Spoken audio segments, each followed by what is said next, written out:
Friends, in the previous video, we learned about the external carotid artery, its course and relations. In this video, we shall discuss its branches in a bit more detail. So firstly, let's just enlist the branches. So anteriorly, we have three branches: the facial artery, lingual artery and superior thyroid artery. Posteriorly, we have two branches, the occipital branch and the posterior auricular branch. Medially, we have the ascending pharyngeal branch, and lastly, the two terminal branches are the superficial temporal artery and the maxillary artery. Now, let us discuss the origin of various branches. At what exact levels do these branches originate? So, firstly, coming to the anterior branches. Now, lingual artery is the middle one between these two, the facial and the superior thyroid. So, lingual artery originates at the level of tip of greater cornua of hyoid bone. Facial artery lies above it. It originates just above the tip of greater cornua of hyoid bone, and superior thyroid artery is below it, and it originates just below the tip of greater cornua of hyoid bone. Now coming to the posterior branches, the occipital artery, its origin is just opposite to the facial artery's origin. You can see, just opposite to it. Then the posterior auricular artery, which originates just above the posterior valley of digastric. This is the posterior valley of digastric. And as you all know, it is the anterosuperior boundary of the carotid triangle. So branches below this come under the carotid triangle. That is the facial, occipital, lingual, superior thyroid and the ascending pharyngeal. These are the five branches coming under the carotid triangle. Then coming to the medial branch, the ascending pharyngeal. So it arises just at the end of external carotid artery. You can see just near the end of external carotid artery. And lastly, talking about the terminal branches. So the external carotid artery divides into its two terminal branches within the substance of parotid gland and behind the neck of mandible. So while describing the origin of both of these arteries, superficial, temporal and maxillary, it is said that it arises just behind the neck of mandible. Now, maxillary is the larger terminal branch and superficial temporal is the smaller terminal branch. Also, the diagram shows some of the sub branches of these branches. For example, this is just the cervical part of facial artery. So some of the branches of that particular part are shown. The ascending palatine, tonsillar branch, and this is the submental branch. Then this is the sternocleidomastoid branch of occipital artery, and here's the sternocleidomastoid branch of superior thyroid artery. Also, two of the branches of superficial temporal artery, the terminal branch, are shown: the middle temporal artery and the transverse facial artery. Now let's do these individual branches in detail. So let's begin with the lingual artery, and before that let's orient ourselves with the entire region. So here is the mandible and here's our hyoid bone. This is the tongue and here's the styloid process, but it's obvious that the structures arising from styloid process will have stylo in the beginning. So this is our stylomandibular ligament and here's our styloglossus muscle. This is the glossopharyngeal nerve which goes deep to the hyoglossus muscle. This is our hyoglossus muscle, and this is the external carotid artery from which the lingual artery is arising. This is our hypoglossal nerve. This is the sublingual salivary gland, and this is a lingual nerve, and the submandibular ganglion hanging from it. And this is a section of mandible, and these are the two muscles arising from the genio and tubercle of the mandible. Now it's quite logical that this muscle is toward the tongue, so it is genioglossus, and this is toward the hyoid bone, so it is geniohyoid. So by observing the diagram also you can grasp many things. Now let's begin with the course. So as I mentioned again, lingual artery arises opposite the tip of greater cornua of hyoid bone.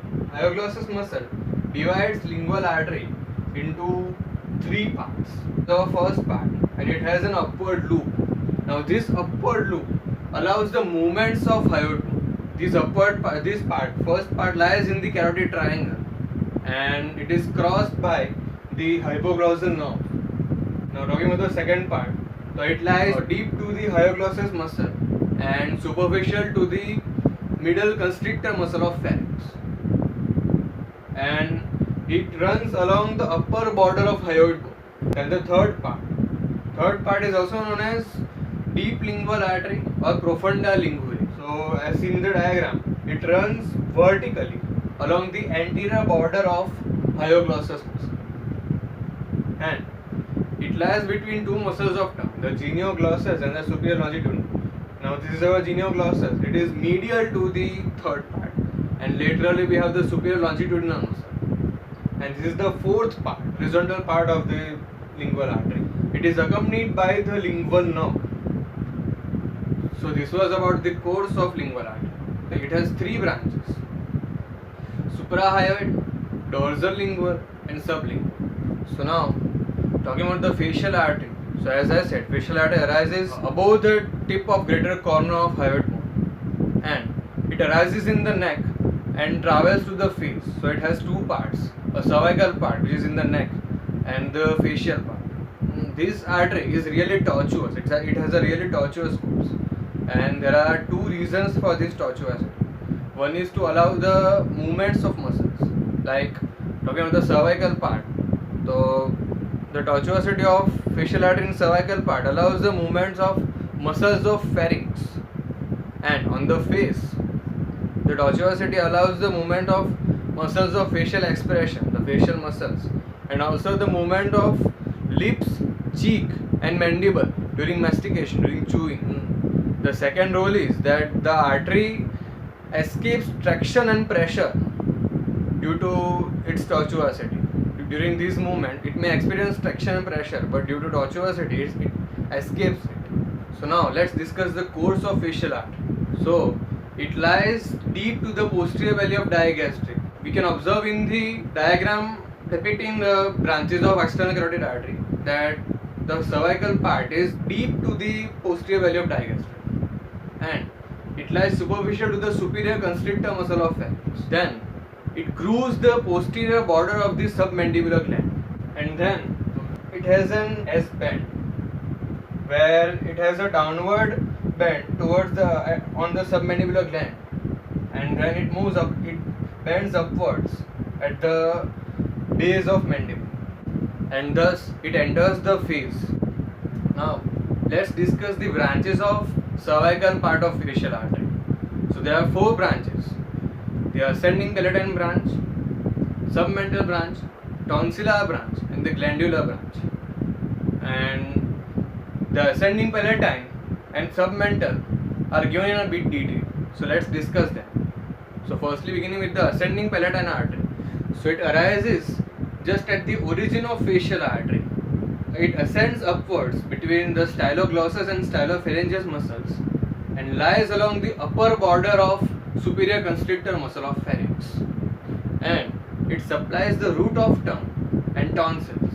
Then talking about the submental artery, so it lies along with the mylohyoid nerve. Now remember the contents of the anterior part of digastric triangle. So we had mylohyoid nerve and vessels and the submental artery, and also the diagram of the anterior median region of neck. So these two things are together, present together, and it is mentioned at many places. It supplies submental triangle and the sublingual salivary gland. Now in the facial course, the facial artery lies between the deep and the superficial muscles of face. It enters the face by winding around the mandible at the piercing the deep cervical fascia and at the anterior inferior angle of the masseter where it can be palpated here. If you clench your teeth, then your masseter will be prominent, and at its anterior inferior border, there you can palpate the facial artery, and anesthetists often do that while accomplishing surgeries. So facial artery is also known as anesthetist's artery. Now it runs upwards up to a point 1.25 centimeter lateral to the angle of mouth. Then it runs upwards and medially along the side of nose, and ultimately terminates at the medial angle of eye by the terminal branches which supply the lacrimal sac and anastomose the dorsal nasal artery, a branch of ophthalmic artery which is which is a branch of internal carotid artery. Now, discussing its branches. So, its branches are divided into two categories: the anterior branches and the posterior branches. The posterior branches are small and unnamed, while the anterior branches are large and named. So, we have three main anterior branches: the superior labial, the inferior labial, and the lateral nasal. Now, the names themselves suggest that superior labial is above the lips, inferior labial is below the lips, and lateral nasal is near the nose. Now, inferior labial branch supplies the lower lip. Superior labial branch supplies the upper lip as well as the anterior and inferior part of the nasal sac. And the lateral nasal artery supplies the LA and the crest of nose. Also, discussing the anastomosis, in which these the branches of facial artery are involved. So anteriorly, the anterior branch is anastomosed with their counterparts on the contralateral side and with the branches of mental artery. The posterior branch is anastomosed with the branches of infraorbital artery and the transverse facial artery. And the terminal branch anastomoses with the dorsal nasal artery at the medial angle of artery. And this is a site of anastomosis of external carotid and internal carotid artery, which is a point to be noted, as dorsal nasal artery is the branch of ophthalmic artery, which is internal branch of internal carotid artery. Now, coming to the superior thyroid branch. So, it arises just below the tip of greater corona of thyroid bone and it runs forwards. So then, the superior thyroid artery comes superficial to the external laryngeal nerve. Now remember the diagram in which I showed the bifurcations of common carotid artery, the external carotid artery, its branches, the internal carotid artery, the internal jugular vein, and the various nerves which are associated with these structures. That entire diagram is very important to understand the relations and the conceptual points. And at this point also, it will be useful to us. So, I am only showing the structures which are relevant at this point. So this is the common carotid, and here it bifurcates into internal and external carotid. Here is our vagus nerve, and this is the superior laryngeal nerve, and here it divides into internal and external laryngeal nerves, the superior laryngeal nerve. And as you can see, this is the superior thyroid artery, and it is superficial to the external laryngeal nerve. And then superior thyroid artery goes deep to the three long infrahyoid muscles, and which is the thyroid gland, the upper pole of the lateral lobe of thyroid gland, where it supplies it. Now, a very important applied point regarding the superior thyroid branch of external carotid. So, as we saw, it lies along with the external laryngeal nerve. So, during the thyroid surgeries, there is a risk of damage to the external laryngeal nerve, as initially both the structures, the superior thyroid artery and the external laryngeal nerve, are nearer, but then below they diverge. So, the artery is ligated nearer to the thyroid gland to avoid damage to the external laryngeal nerve. Now, talking about the branches of superior thyroid artery. So, firstly, we have the terminal branches which supply the thyroid gland. Then we have the superior laryngeal artery. Now, remember that while describing the floor of carotid triangle, I mentioned that there is a thyroid membrane. Three structures pierce it: the superior laryngeal vessels and the internal laryngeal nerve. So that superior laryngeal artery is a branch of superior thyroid artery. It pierces the thyroid membrane along with the internal laryngeal nerve. So we can say that both the external and internal laryngeal nerves are associated with the superior thyroid artery. The external laryngeal nerve lies deep to the superior thyroid artery, and the internal laryngeal nerve lies along with the superior laryngeal branch of superior thyroid artery, piercing the thyroid membrane. Then we have the cricothyroid branch, and this branch anastomoses with its contralateral counterpart in front of the cricovocal membrane. Now the branch name is cricothyroid and the membrane is cricovocal. And cricothyroid membrane is a modification of this cricovocal membrane itself. So we shall learn more about this membrane, the cricovocal membrane, in the topic of larynx. And lastly, we have the sternocleidomastoid branch, which supplies the sternocleidomastoid muscle. Now, coming to the posterior branches. So, we have two posterior branches, the posterior auricular and the occipital. Posterior auricular branch arises just above the posterior belly of digastric, and occipital branch arises just at the level of facial artery.